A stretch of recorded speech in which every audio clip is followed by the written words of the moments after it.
सर्वशक्तिमान परमेश्वर कहते हैं, संभवतः तुम सबको ये वचन स्मरण होंगे, क्योंकि हमारा पल भर का हल्का सा क्लेश हमारे लिए बहुत ही महत्वपूर्ण और अनंत महिमा उत्पन्न करता जाता है। अतीत में तुम सब ने यह बात सुनी है, तो भी किसी ने इन वचनों का सही अर्थ नहीं समझा। आज तुम अच्छे से जानते हो कि उनका वास्तविक महत्व क्या है। ये वही वचन है जिन्हें परमेश्वर अंतिम दिनों में पूरा करेगा, और ये वचन उन लोगों में पूरे होंगे जो बड़े लाल अजगर द्वारा निर्दयता पूर्वक पीड़ित किए गए हैं, उस देश में जहाँ वह रहता है। यह बड़ा लाल अजगर परमेश्वर को सताता है और परमेश्वर का शत्रु है। इसलिए इस देश में जो परमेश्वर पर विश्वास करते हैं उन्हें अपमानित किया जाता और सताया जाता है। इस कारण ये वचन तुम्हारे समूह के लोगों में वास्तविकता बन जाएंगे। परमेश्वर के लिए बड़े लाल अजगर के देश में अपना कार्य करना बहुत कठिन है, परंतु ऐसी कठिनाइयों के बीच में अपनी बुद्धि और अद्भुत कामों को प्रकट करने के लिए परमेश्वर अपने कार्य के एक चरण को पूरा करता है। परमेश्वर इस अवसर के द्वारा इस समूह के लोगों को पूर्ण करता है। आमीन। परमेश्वर का धन्यवाद। परमेश्वर के वचनों का ये अंश मुझे कुछ साल पहले की याद दिलाता है, जब सीसीपी ने मुझे उत्पीड़ित किया था। अप्रैल 2017 में एक दिन सूरज ढलते वक्त मैं 2 बहनों के साथ सभा में थी, जब सादे कपड़ों में बहुत से पुलिस अफसर अचानक घुस आए। मैं कुछ पूछूं उससे पहले ही उनमें से कुछ ने हमें नीचे दबाकर ना हिलने को कहा, और बाकी लोगों ने ऊपर से नीचे तक सारा घर छान मारा। घर को उलट पलट देने में उन्हें जरा भी वक्त नहीं लगा। उस समय मेरे सामने डरावना दृश्य था। मेरा दिल धड़क रहा था और मैं परमेश्वर को पुकार रही थी, हे परमेश्वर, मुझे बहुत डर लग रहा है। पता नहीं ये लोग आगे हमारे साथ क्या करने वाले हैं। हमें आस्था और शक्ति दो ताकि हम गवाह बन सकें। प्रार्थना करके मैंने परमेश्वर के इन वचनों को याद किया। तुम्हें पता होना चाहिए कि तुम्हारे परिवेश में सभी चीजें मेरी अनुमति से हैं। मैं इन सभी की व्यवस्था करता हूँ। स्पष्ट रूप से देखो और तुम्हें दिए गए वातावरण में मेरे दिल को संतुष्ट करो। डरो नहीं, सेनाओं का सर्वशक्तिमान परमेश्वर निश्चित रूप से तुम्हारे साथ होगा। वह तुम लोगों के पीछे है और तुम्हारा रक्षक है। आमीन। परमेश्वर के वचनों से मेरी आस्था को बल मिला।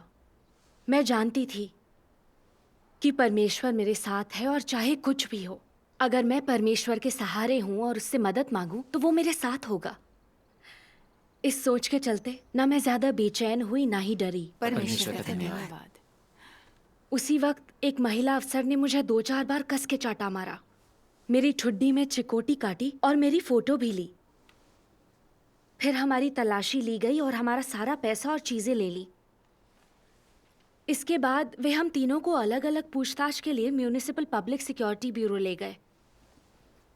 जिस अफसर ने मेरी फोटो खींची थी वह मुझ पर चिल्लाई, तू कलीसिया में क्या करती है? कलीसिया की अगवा कौन है? जल्दी उगल। जब मैंने जवाब नहीं दिया तो उसने हताश होकर अपने बाएं हाथ से मेरी ठुड्डी में चिकोटी काटकर उसे झटक दिया। चिकोटी काटने से मुझे बहुत दर्द हुआ। फिर मुझे पांव की उंगलियों के बल खड़े होना पड़ा। फिर उसने अपना दायां हाथ इस तरह उठाया जैसे मुझे मारने वाली हो और चिल्लाकर बोली, शराफत से बोल दे, वरना हम लोगों को तुझसे निपटना आता है। उसे इतना खूंखार देखकर मैं थोड़ा डर गई। मैं नहीं जानती थी कि वो आगे मुझे कैसी यातना देगी। मैंने तुरंत परमेश्वर को पुकारा। मेरे दिमाग में सर्वशक्तिमान परमेश्वर के ये वचन कौन थे? विश्वास लकड़ी के इकलौते लट्ठे के पुल की तरह है। जो लोग घृणास्पद ढंग से जीवन से लिपटे रहते हैं उन्हें इसे पार करने में परेशानी होगी। जो त्याग करते हैं वे बिना किसी फिक्र के उसे पार कर सकते हैं। अगर मनुष्य कायरता और भय के विचार रखते हैं तो यह इसलिए है कि शैतान ने उन्हें मूर्ख बनाया है, क्योंकि उसे डर है कि हम विश्वास का पुल पार कर परमेश्वर में प्रवेश कर जाएंगे। मैं जान गई कि मेरे दब्बू भयभीत ख्याल शैतान की चालबाजी से आए थे। पुलिस वाले मुझे तकलीफ देना चाहते थे ताकि मैं दर्द न सह पाने के कारण परमेश्वर को धोखा दूं और भाई बहनों से गद्दारी करूं। सही बात है। मुझे शैतान की चाल में नहीं फंसना था। मैंने संकल्प किया कि पुलिस चाहे मुझे जैसी भी यातना दे, मैं कभी यहूदा नहीं बनूंगी। मैं जानती थी कि मेरी जिंदगी और मौत परमेश्वर के हाथ में है। और परमेश्वर की इजाजत के बिना वे मेरा कुछ नहीं बिगाड़ सकते। सही। इन बातों को समझ लेने के बाद मुझे काफी सुकून मिला। उसके बाद मुझ पर सवाल दागते हुए उसने जितने भी जोर से मेरी ठुड्डी में चिकोटी काटी हो, मैं एक शब्द भी नहीं बोली। उसी वक्त एक दूसरे अफसर ने उसे बुला लिया और आखिरकार मुझे थोड़ी सी राहत मिली। परमेश्वर का परमेश्वर का धन्यवाद। धन्यवाद। अगले दिन सुबह 3 बजे मुझे म्यूनिसिपल बंदी गृह ले जाया गया। मुझे कोठरी में डालते ही एक महिला अफसर ने दूसरे कैदियों को मेरे सारे कपड़े फाड़ डालने को कहा। तब उसने मुझसे मेरे दोनों हाथ सिर पर रखवाए, गोल घुमवाया और सबके सामने उठक बैठक करवाए। उन लोगों के संतुष्ट होने तक मुझे ये करना पड़ा, जबकि कैदी एक तरफ खड़े होकर ताने मार रहे थे। उस वक्त मैं वाकई बेचैन और क्रोधित थी और मैं मन ही मन चिल्ला रही थी, तुम मुझे इस तरह क्यों बेइज्जत कर रही हो? अगर मुझे खुद अनुभव नहीं होता तो मैं ये यकीन ही नहीं कर पाती, ये तथाकथित जनता पुलिस वाले इतना घिनौना काम कर सकते हैं। सही बात है। तब अफसर ने कैदियों से कहा, ये सर्वशक्तिमान परमेश्वर में आस्था रखती है, इसीलिए कार्रवाई की शिकार हुई है। इसे नियम कानून अच्छे से सिखा दो। उसके बाद से कैदी मुझे हर वक्त धमकाते और हर चीज के लिए मुझे दुत्कारते रहते। उन लोगों ने मुझसे बर्तन धोना, झाड़ू लगाना, फर्श को रगड़कर साफ करना जैसे गंदे काम करवाए। कुछ देर बाद मेरे पैरों में दर्द होता और मैं थक जाती, लेकिन अगर मैं पल भर के लिए भी सुस्ताती या धीमी हो जाती तो वो मुझ पर चीखते चिल्लाते। इससे भी बुरा, जब भी जेल का कोई नियम टूटता उसका दोष वे मुझ पर मढ़ देते। मेरे पास अपील का रास्ता नहीं था। बार बार दूसरे कैदियों से धमकियां और गालियां खाने से मैं बेहद दुखी और कमजोर हो गई। अंदाजा नहीं था ये सब कब खत्म होने वाला है। कई रातें मैंने कंबल में सिकुड़कर चुपचाप रोते हुए गुजारी। उन दिनों मैंने परमेश्वर से बहुत प्रार्थना की। जब मैं लगभग टूट जाने के कगार पर थी, मैंने परमेश्वर के इन वचनों को याद किया। निराश ना हो, कमजोर ना बनो, मैं तुम्हारे लिए चीजें स्पष्ट कर दूंगा। राज्य की राह इतनी आसान नहीं है, कुछ भी इतना सरल नहीं है।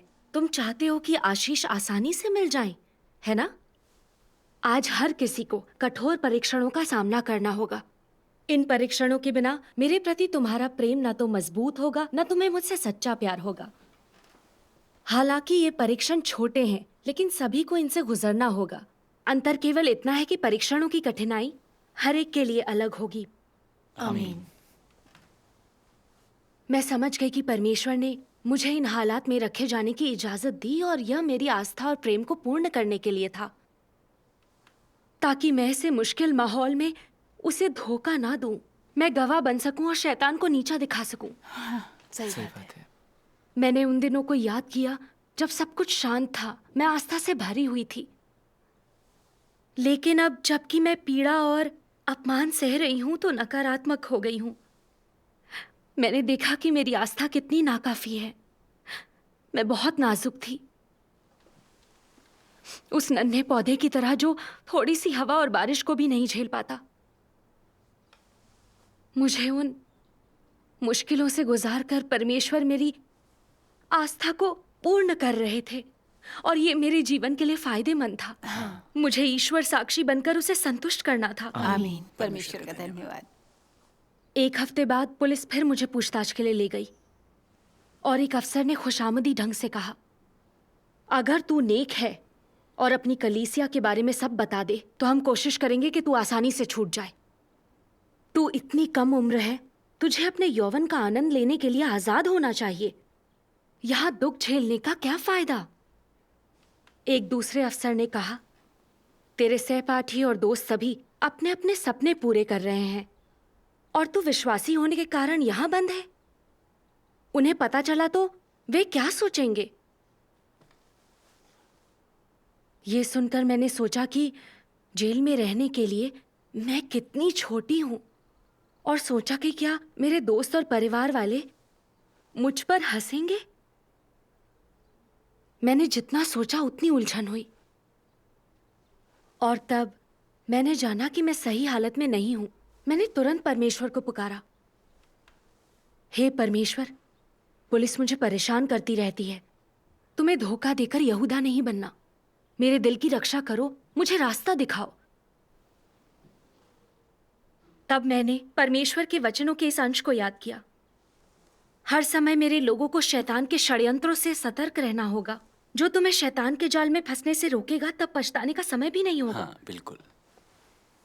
इन वचनों ने मुझे सही वक्त पर याद दिलाया कि पुलिस मेरे भविष्य को लेकर ईमानदार नहीं थी। दरअसल वे चाहते थे कि मैं परमेश्वर को धोखा देकर भाई बहनों के साथ गद्दारी करूं। सही बात। उनके इरादे डरावने थे। हाँ। इस सोच पर मैंने दृढ़ता के साथ कहा, मैं जीवन के सही मार्ग में आस्था रखने वाली इंसान हूं। तुम जो भी कहो, मैं परमेश्वर को धोखा नहीं दूंगी। आमीन। इससे अफसर स्तब्ध हो गए। चाल के ना चलने पर उनका दुष्ट चेहरा सामने आ गया। एक ने मुझे धमकी देते हुए कहा, लगता है तेरी उम्र छोटी है पर जबान बहुत लंबी है। मेरी बात सुन, तुझे 10 या 15 साल की सजा दिलवाने के लिए हमें कोई भी बहाना मिल जाएगा। तू अभी 18 की है, अपना पूरा यौवन जेल में काटेगी। बहुत दुष्ट लोग हैं। हाँ, मैंने सोचा, मुझे जितने साल की भी सजा हो, मैं परमेश्वर पर भरोसा कर गवाही दूंगी। मैं शैतान के आगे नहीं झुकूंगी। आमीन। आमीन। मैंने सोचा, इन्होंने साम दाम दंड भेद सब इस्तेमाल कर लिए, अब वे मुझसे पूछताछ नहीं करेंगे। कल्पना नहीं की थी कि वे इससे भी ज्यादा भयावह तरीका आजमाएंगे।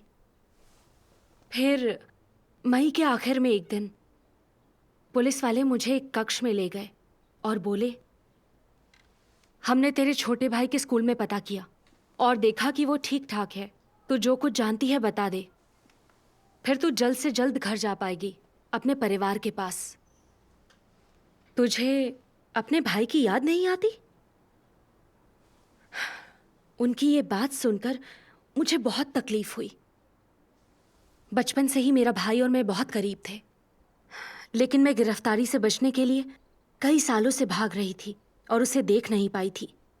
मुझे मालूम नहीं था कि वो कैसा है। उन लोगों ने ये भी कहा कि कुछ दिन पहले ही मेरे डैड ने एक वीडियो तैयार किया था। फिर उन्होंने मेरे सामने मोबाइल फोन रखकर वो पूरा वीडियो चला दिया। तब मैंने अपने डैड को निर्जीव से बैठे देखा। उनके कपड़े मैले कुचैले थे और उम्र में बड़े दिख रहे थे। उन्होंने कैमरे में कहा, शाओई, घर आ जाओ, हम सब तुम्हें याद करते हैं। पुलिस ने उस वीडियो को कई बार चलाया। मैं वीडियो में डैड को देख रही थी और मेरे आंसू रुक नहीं रहे थे। एक अफसर ने खुशामद से कहा, खुद के बारे में भले न सोच, कम से कम परिवार के बारे में तो सोच। अगर तू आस्था रखने पर उतारू रहेगी तो जेल में तेरे साथ तेरे परिवार को भी घसीटा जाएगा। तेरा भाई प्रवेश परीक्षा पास भी कर ले, उसे कोई स्कूल दाखिला नहीं देगा, उसे कोई अच्छी नौकरी भी नहीं मिलेगी, उसके बच्चों को भी इसमें फंसा दिया जाएगा। तू इस बारे में ठीक से सोच ले। उनकी ये बातें सुनकर मैं बेचैन हो गई। मैं परमेश्वर से प्रार्थना करती रही, हे परमेश्वर, मेरे जज्बात हर कहीं हैं, मैं कमजोर हो रही हूं। मेरे दिल की रक्षा करो ताकि मैं देह सुख का अनुसरण ना करूं और गवाही दे सकूं। आमीन। प्रार्थना के बाद मैंने परमेश्वर के इन वचनों को याद किया। तुम में मेरी हिम्मत होनी चाहिए। अविश्वासी रिश्तेदारों का सामना करते समय तुम्हें सिद्धांतों पर टिके रहना चाहिए। तुम्हें मेरी खातिर किसी भी अंधकार की शक्ति से हार नहीं माननी चाहिए। पूर्ण मार्ग पर चलने के लिए मेरी बुद्धि पर भरोसा रखो। शैतान के षड्यंत्र को काबिज न होने दो। आमीन। परमेश्वर के वचनों से मैं धीरे धीरे शांत हो पाई। शैतान जानता था कि मेरे जज्बात मजबूत थे और मैं अपने डैड और भाई को छोड़ नहीं सकती थी। उसने धमकाने के लिए मेरी भावनाओं और परिवार का इस्तेमाल किया, जिससे परमेश्वर को धोखा देकर यहूदा बन जाऊं। पुलिस वाले बड़ा छल कर रहे थे। अगर मैं शैतान का अनुसरण करती तो भले ही मैं छूट जाती और परिवार के साथ होती, पर पूरी जिंदगी पछताती। सही बात है। तब मैंने सोचा कि सारी चीजें परमेश्वर के हाथ में है, इसलिए मेरे भाई का भविष्य परमेश्वर नियत करेगा। शैतान का फैसला आखिरी नहीं होगा। तब मैंने चुपचाप परमेश्वर से प्रार्थना की, परिवार की देखभाल उसको सौंपकर उसकी व्यवस्थाओं के आगे समर्पण कर दिया। परमेश्वर का धन्यवाद। मैंने जवाब दिया, मुझे कुछ नहीं कहना। यह सुनकर वो अफसर गुस्से में मेज को ठोक कर चिल्लाया, अगर तू ऐसे ही जिद करेगी तो हमें तमीज भूलनी पड़ेगी। हमारे पास और भी तरीके हैं। तेरी गिरफ्तारी के वक्त हमें जो चीजें मिली थी, उनके सहारे हम तेरे माँ बाप को 3 से 5 साल तक अंदर कर सकते हैं, और तब देखना तेरा भाई बिल्कुल अकेला पड़ जाएगा। इस बात ने मुझे आग बबूला कर दिया। सीसीपी ने मुझे यातना देने के लिए न सिर्फ अपनी चालों का इस्तेमाल किया, बल्कि उन लोगों ने मेरे परिवार के भविष्य और खुशहाली को खत्म करने की धमकी देकर मुझे विवश किया। चीन में अगर कोई विश्वासी हो तो सीसीपी उसके पूरे परिवार को उत्पीड़ित करती है। मुझे इन दानवों से नफरत हो गई। सोच लिया ये चालें कामयाब नहीं होने दूंगी। तब मैंने जिद कर उनसे सख्ती से कहा, सब कुछ परमेश्वर के हाथ में है। तुम कभी भी मुझसे परमेश्वर को धोखा नहीं दिला सकते। अफसर ने फिर एक बार गुस्से से मेज को ठोका और बाहर चला गया। परमेश्वर का धन्यवाद। मई के आखिर में एक सुबह एक महिला अफसर आई और मुझे जेल से रिहा कर दिया। ये थोड़ा अजीब लगा। पुलिस वाले तब मुझे एक स्थानीय पुलिस थाने ले गए। मैं अभी पशुपेश में ही थी कि मैंने अपने डैड और दादाजी को उम्मीद भरी नजरों से देखता पाया। पुलिस वाले बगल में मुझ पर नजरें गड़ाए थे। मैं समझ गई कि ये मुझे इतनी आसानी से नहीं जाने देंगे। ये नहीं समझी कि कौन सी चाल आजमा रहे हैं। इसके बाद थाने के प्रमुख ने मुझसे कहा, इस गारंटी पत्र पर दस्तखत कर दो, हम तुम्हें घर जाकर अपने परिवार के साथ रहने देंगे। दस्तावेज को पढ़कर देखा तो उसमें लिखा था, मैं अब परमेश्वर में विश्वास न रखने और सर्वशक्तिमान परमेश्वर की कलीसिया के सदस्यों से संपर्क न रखने का वचन देती हूँ, और मैं अगले 3 साल तक विदेश जाने के लिए दस्तावेज पेश नहीं करूंगी। मुझे 1 साल की बेल अवधि में पुलिस के बुलाते ही हाजिर होना होगा। सीसीपी ने मुझे मजबूर किया कि मैं परमेश्वर को धोखा दूं और कलीसिया से रिश्ते तोड़ दूं। मैं बेहद नाराज थी और दस्तखत करने से इनकार कर दिया। अच्छा किया।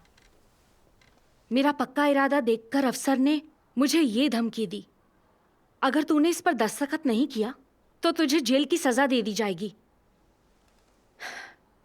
मेरे डैड और दादाजी ये देखकर घबरा गए और उन्होंने मुझे दस्तखत करने को कहा। वे बोले कि उन्होंने मुझे जमानत दिलवाने के लिए बहुत मेहनत की है और पैसा भी खर्च किया है, बस दस्तखत करने से मैं घर जा सकूंगी। वे इस बात से अनजान थे कि इस पर दस्तखत करने का मतलब मेरा शैतान के आगे परमेश्वर को नकारना और धोखा देना है और गवाही को गंवाना है। बिल्कुल। पुलिस और अपने परिवार के दबाव के चलते मैंने रोना शुरू कर दिया। मेरे अंदर एक बवंडर चल रहा था। मैंने दस्तखत नहीं किए तो पता नहीं कब तक जेल में पड़ी रहूं, लेकिन अगर कर दिए तो परमेश्वर से धोखा होगा। सही है। मैंने जल्दी से मन ही मन प्रार्थना की। तब परमेश्वर के वचन मन में आए। मुझे आशा है कि सभी लोग बड़े लाल अजगर के सामने मेरे लिए सशक्त जबरदस्त गवाही दे सकते हैं, मेरे लिए स्वयं को समर्पित कर अंतिम बार मेरी अपेक्षाओं को पूरा कर सकते हैं। क्या तुम वाकई ऐसा कर सकते हो? आमीन। परमेश्वर की अपेक्षा के सामने मैं शर्मिंदा थी। परमेश्वर को संतुष्ट करने के बजाय मैं अभी भी खुद के देश सुख और भविष्य के बारे में सोच रही थी। मेरी आस्था को नकार कर मेरे परिवार का मुझसे पत्र पर दस्तखत करने को कहना भी सीसीपी की एक चाल थी। मेरी आस्था सही और उचित थी और मैं जीवन के सही मार्ग पर थी। सीसीपी की धमकी और अपने परिवार के दबाव के चलते मैं परमेश्वर को धोखा नहीं दे सकती थी। सही बात है। मैं उस पत्र पर कभी भी दस्तखत नहीं करूंगी। बिल्कुल। फिर उस वक्त मैंने दृढ़ता से कहा, तुम मुझसे कभी भी मेरी आस्था नहीं छुड़वा सकते। ये ख्याल अपने दिल से निकाल दो। पुलिस वाले गुस्से में थे, पर उनके हाथ बंधे हुए थे। अंत में उन्होंने कहा कि मुझे 1 साल की जमानत दी जा रही है। उसके बाद भी अगर मैंने अपनी आस्था पर अमल किया तो वो फिर से गिरफ्तार कर लेंगे। मैं घर तो चली गई, लेकिन उन्होंने मुझे नहीं छोड़ा। जून 2017 के आखिरी दिनों में पुलिस वाले मेरा ब्रेन वॉश करने के लिए एक वकील ले आए। उसने कहा कि चीन में धार्मिक आज़ादी सिर्फ विदेशियों को दिखाने के लिए है और यहाँ सीसीपी की बात माननी होती है। जब पार्टी कहती है कूदो तो हम पूछते हैं कितना ऊंचा। अगर कहती है तुम आस्था नहीं रख सकते तो नहीं रख सकते, वरना वही मिलेगा जिसके तुम लायक हो। सुनकर मुझे बहुत गुस्सा आ गया। सीसीपी हमसे आस्था छुड़वाने के लिए हर तरह की चाल चलती है। चीन में ईसाइयों को कोई आजादी नहीं है। सही बात सच है। बात है। मुझे परमेश्वर के वचन याद आए। चलो साथ में पढ़ें। हाँ बिल्कुल। सर्वशक्तिमान परमेश्वर कहते हैं, धार्मिक स्वतंत्रता, नागरिकों के वैध अधिकार और हित, ये सब पाप को छिपाने के तरीके हैं। परमेश्वर के कार्य के सामने ऐसी अभेद्य बाधा क्यों डालना? परमेश्वर के लोगों को धोखा देने के लिए विभिन्न चालों को क्यों आजमाना? वास्तविक स्वतंत्रता और वैध अधिकार और हित कहाँ है? निष्पक्षता कहाँ है? आराम कहाँ है? स्नेह कहाँ है? धोखेबाज योजनाओं का उपयोग करके परमेश्वर के लोगों को क्यों छलना? परमेश्वर के आगमन को दबाने के लिए बल का उपयोग क्यों?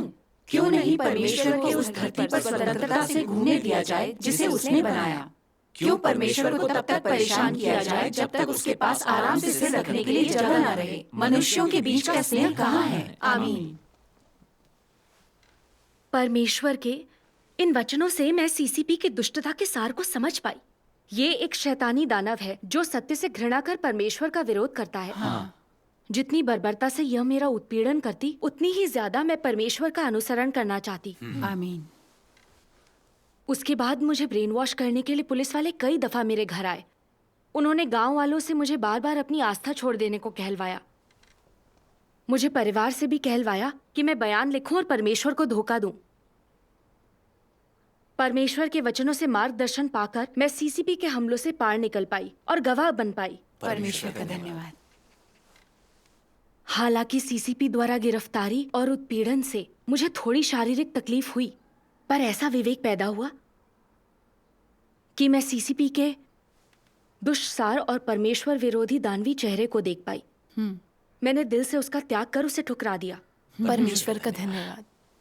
उत्पीड़न से गुजरने के बाद परमेश्वर ने मुझे शैतानी चालों पर विजय पाने का रास्ता दिखाया और उसके वचनों ने ही मुझे अपनी दैहिक कमजोरी पर विजय पाने और गवाह बनने की आस्था और शक्ति दी। परमेश्वर का धन्यवाद। मैंने परमेश्वर के वचनों के अधिकार और शक्ति का सच में अनुभव किया। मुझ में सर्वशक्तिमान परमेश्वर की आस्था पहले से अधिक है। परमेश्वर का धन्यवाद। आमीन।